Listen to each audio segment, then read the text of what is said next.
Après la théorie du yin et du yang, la théorie des 5 éléments est celle qui suit en ordre d'importance pour comprendre les bases fondamentales qui constituent les piliers de la médecine chinoise. Il a été dit que les pôles yin et yang, que sont la terre et le ciel, sont en perpétuelle interaction. Et ces dites interactions-là se font sur un plan énergétique. Les anciens Chinois, après des centaines et des centaines d'années d'observation des phénomènes de la nature, ont pu classifier ces échanges-là sous 5 visages, 5 sphères différentes, d'où l'appellation des 5 éléments. Ceux-ci vont comme suit le bois, le feu, la terre, le métal et l'eau. J'utilise le mot sphère pour décrire un ensemble de phénomènes qui partagent une même dynamique. Cependant, c'est important de comprendre que chaque sphère englobe une signification qui est plus large et plus profonde que le simple mot qui la désigne. Par exemple, le bois. Ici, on ne parle pas nécessairement que du bois comme tel, mais on pense plutôt à tout le règne végétal, à son mouvement d'expansion et d'essor. On imagine la semence qui, dans la terre, perce son chemin, qui pousse vers l'extérieur en direction du soleil, de la lumière. Cette description-là contient l'essence du mouvement bois. En fait, il est bien de considérer cette théorie-là sous l'appellation des 5 mouvements au lieu des 5 éléments, parce que cette dernière réduit la chose à une seule facette de ce qu'elle est réellement. Il s'agit plus vraisemblablement d'un mouvement, de pattern, comme diraient les Anglais, qui se retrouve de façon similaire dans tout ce qui existe.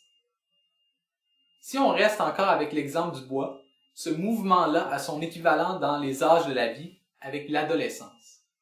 On s'imagine le jeune à l'énergie et au caractère impétueux, imprévisible et impulsif. D'ailleurs, on appelle le bois le yang qui n'est pas tout à fait mature. Dans les climats, on parle alors du vent, parce que celui-ci a la même essence d'imprévisibilité et de brusquerie. Ce climat résonne dans le corps avec l'organe du foie et son entraille couplée, la vésicule biliaire. La médecine chinoise a sa propre vision de la physiologie de l'organisme. Bien que celle-ci serait trop longue à exposer ici, on va simplement retenir que le rôle du foie dans le corps est surtout d'assurer la libre circulation, tant au niveau émotionnel qu'énergétique. Puisqu'il veille à une circulation libre, tout blocage est susceptible de venir déstabiliser cet organe-là, surtout au niveau émotionnel, d'où la similarité avec l'âge de l'adolescence. De plus, il y a une propension à réagir violemment au sein de l'organisme. Ce système des correspondances-là s'applique à tous les 5 éléments, et c'est fascinant de s'éveiller à la reconnaissance de ceux-ci dans le monde qui nous entoure. Une autre chose qui est intéressante avec cette approche-là est l'étude des différents cycles qui lui sont associés.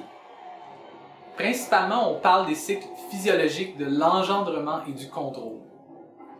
Ainsi, l'eau est la matière qui permet au bois de croître. Le bois, lui, est ce qui permet au feu d'apparaître. Et lorsque celui-ci a tout consumé, ses reliquats de cendres forment la terre. La terre, elle, permet aux minéraux de se rassembler, ce que l'on nomme le mouvement métal. Enfin, dans la Chine ancienne, on avait remarqué que les armes blanches que l'on laissait dehors toute une nuit recueillaient sur leurs lames les gouttes d'eau de ce qui était probablement de la rosée. Cette dynamique-là est, vous l'avez compris, ce que l'on nomme le cycle d'engendrement. Cependant, le bois domine la terre avec ses racines, alors que la terre contrôle l'eau en l'absorbant, en absorbant l'excédent de cette eau-là au sein d'elle-même. L'eau éteint le plus grand des feux, pendant que celui-ci rend tout minerai malléable. Et puis c'est avec une hache que l'on coupe les troncs des arbres. C'est ce qui résume le deuxième cycle que l'on nomme le cycle de domination.